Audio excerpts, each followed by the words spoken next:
Selamat pagi. Selamat pagi, Bu.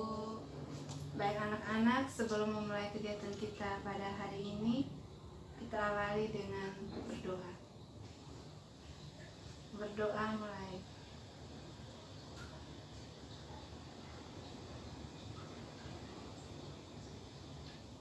Berdoa selesai. Baiklah, seperti kita ketahui bersama, saat ini segala aktivitas kita, terkhususnya kegiatan pembelajaran, mengalami hambatan karena mewabahnya virus corona atau yang lebih dikenal dengan COVID-19.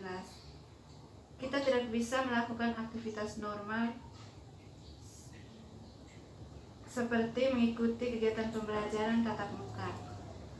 Maka dari itu, Ibu ingin bertanya kepada kalian, apakah ada kekhawatiran dalam diri kalian sendiri berhadapan dengan situasi saat ini? Kesempatan pertama Ibu berikan kepada C. Ya, Ibu, secara pribadi saya merasakan kekhawatiran terutama pada nilai akhir semester saya nanti. Saya juga merasakan kekhawatiran yang sama. Saya merasa kurang bersemangat mengikuti pembelajaran secara online karena banyak sekali hambatan dalam proses pembelajaran.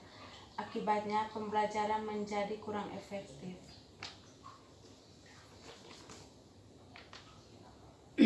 Baik, dari masalah yang Ibu dengar dari kalian kurang lebih sama berkaitan dengan kurang efektifnya proses pembelajaran online di masa pandemik ini.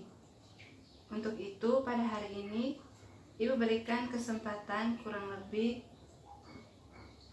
35 menit. Ibu akan memberikan masukan ataupun solusi yang dapat membantu kalian mengatasi masalah ini. Baik, tadi Ibu sudah mendengar inti masalah yang kalian ungkapkan. Selanjutnya, Ibu ingin mendengar lebih lanjut berkaitan dengan masalah tersebut. Tadi ada yang mengatakan bahwa pembelajaran via online di masa pandemik ini kurang efektif dan menimbulkan banyak kekhawatiran. Ibu berikan kesempatan kepada kalian, silahkan menjelaskan lebih lanjut tentang kekhawatiran kalian. Baik, Ibu, kurang efektifnya pembelajaran online ini seperti adanya gangguan jaringan dan gangguan lain seperti suasana yang ribut dan tidak terkendali. Hal ini menurut saya sangat mengganggu. Baik, terima kasih C. Selanjutnya Ibu berikan kepada konselor kedua. Saya merasa kurang semangat dalam belajar di era COVID ini karena sering terjadi permasalahan seperti gangguan jaringan. Hal ini yang sangat mengganggu saya dalam proses belajar.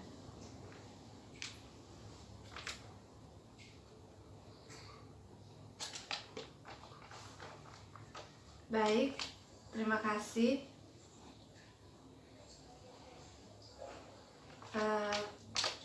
Dari masalah yang sudah kalian paparkan, Ibu akan memberikan tips dan solusi yang dapat membantu kalian menangani masalah yang kalian hadapi saat ini. Tips dan solusi yang dapat kalian terapkan untuk belajar di masa-masa pandemik ini, yaitu yang pertama, kalian mengingat kembali tujuan awal kalian bersekolah. Saat fokus dan konsentrasi kalian sudah mulai kurang stabil perihal dalam melaksanakan dan menjalani kegiatan pembelajaran, maka salah satu hal yang bisa kalian lakukan adalah dengan mengingat atau merefresh kembali ingatan kalian tentang tujuan awal kalian bersekolah. Kalian pasti memiliki tujuan tertentu sejak awal memasuki dunia pendidikan atau sejak awal kalian ingin belajar. Setiap orang biasanya memiliki alasan yang berbeda kenapa mereka memilih untuk melanjutkan pendidikan. Jika kalian merasa mulai kurang bersemangat dalam belajar, maka saatnya kalian untuk berpikir bahwa mimpi-mimpi kalian mestinya segera diwujudkan. Langkah yang harus kalian capai agar mimpi-mimpi kalian dapat terwujud adalah dengan belajar yang rajin dan bersungguh-sungguh. Tips yang berikutnya, kurangi menggunakan smartphone. Penggunaan smartphone yang intens sedikit banyak membuat kalian memiliki sifat malas. Sering-seringlah membaca buku, karena ada pepatah, buku adalah teman duduk teman duduk paling baik sepanjang zaman. Namun jika minat belajar kalian berkurang, maka akan mempengaruhi pengetahuan kalian juga.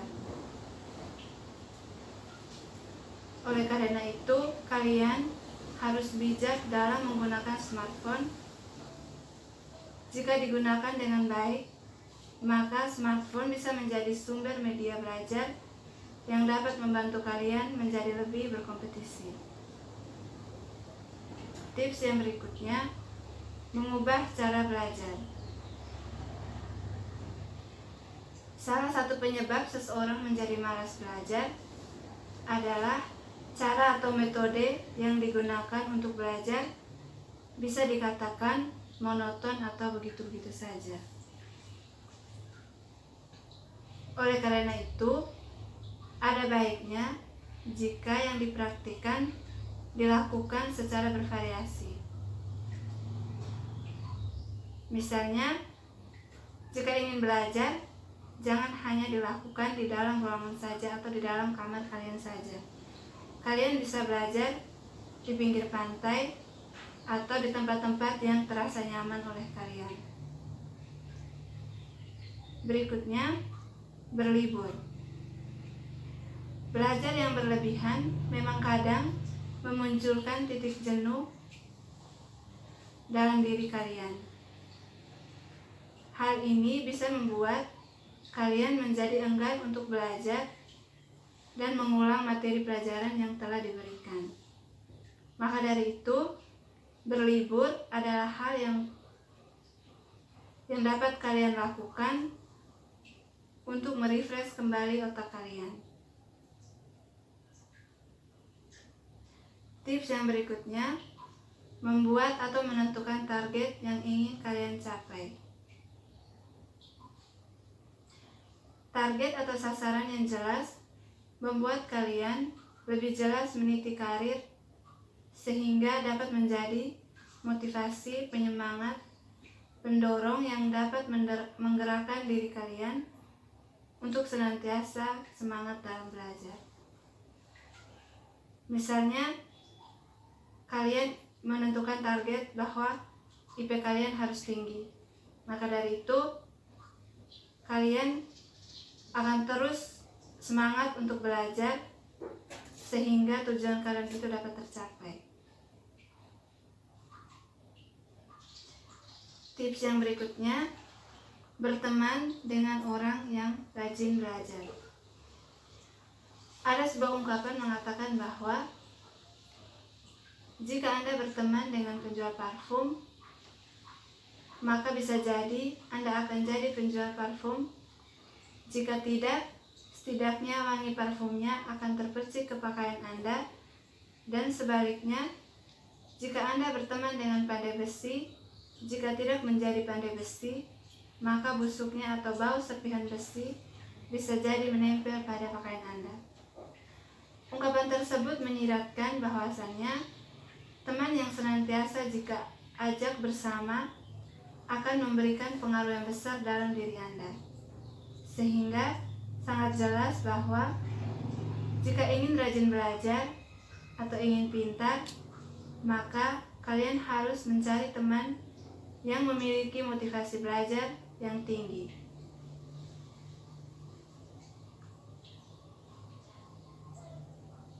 Tips yang terakhir, menumbuhkan rasa cinta terhadap aktivitas belajar. Sebenarnya, segala sesuatu sangat tergantung dalam persepsi Anda, termasuk belajar. Jika Anda ingin menjadi pribadi yang rajin belajar, maka Anda harus mencintai terlebih dahulu kegiatan belajar tersebut. Jika kita sudah jatuh cinta terhadap sesuatu, maka seberapa lama pun atau seberapa sering pun kita melakukannya, kita tidak akan pernah merasa jenuh dan bosan untuk terus melakukannya. Baik anak-anak, Ibu kira sekian tips dan trik yang bisa Ibu berikan untuk kalian, yang dapat membantu kalian, memotivasi kalian untuk terus semangat belajar. Baik anak-anak, apakah solusi atau tips yang sudah Ibu berikan dapat dipahami dengan baik oleh kalian? Baik, terima kasih. Untuk itu, proses konseling kita Ibu pada hari ini Ibu akhiri. Terima kasih, selamat siang. Selamat siang, Ibu.